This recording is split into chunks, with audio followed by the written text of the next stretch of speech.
आटे, चिकन की कीमतों में हफ्तावार महंगाई में 1.09% इजाफा। कराची, चिकन, चावल और गंदम के आटे की कीमतों में इजाफे से 5 जनवरी जुमेरात को ख़त्म होने वाली 7 रोज़ा मुद्दत के दौरान हफ्तावार महंगाई में 1.09% इजाफा हुआ। Pakistan bureau of statistics (PBS) की तरफ से जुमा को जारी करदा अदाद-ओ-शुमार से ज़ाहिर होता है कि सालाना महंगाई में 30.60% का इजाफा हुआ, जिससे कम और दरमियानी आमदनी वाले गिरोहों की परेशानियों में इजाफा हुआ, जो जल्द ही ज़रूरी अशिया के लिए भी खर्च करने की सलाहियत खो सकते हैं।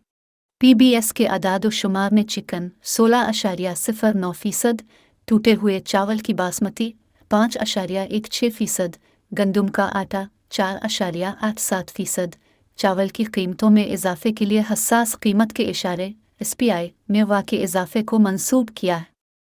केले 2.97%, प्याज 2.65%, रोटी 1.24%, नमक पाउडर 1.07% और दाल मूंग 1.02%।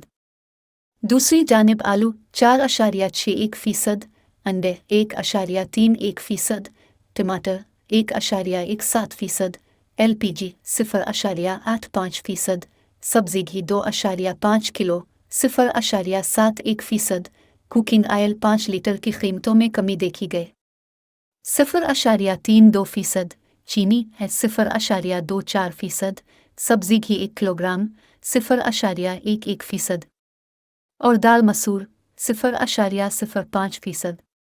हफ्तावार अदाद-ओ-शुमार पर तबसरा करते हुए इस्माइल इकबाल सिक्योरिटीज़ के तज्ज़ियाकार फहद रऊफ़ ने कहा कि SPI में इजाफा बुनियादी तौर पर चिकन और गंदम की कीमतों में इजाफे की वजह से हुआ।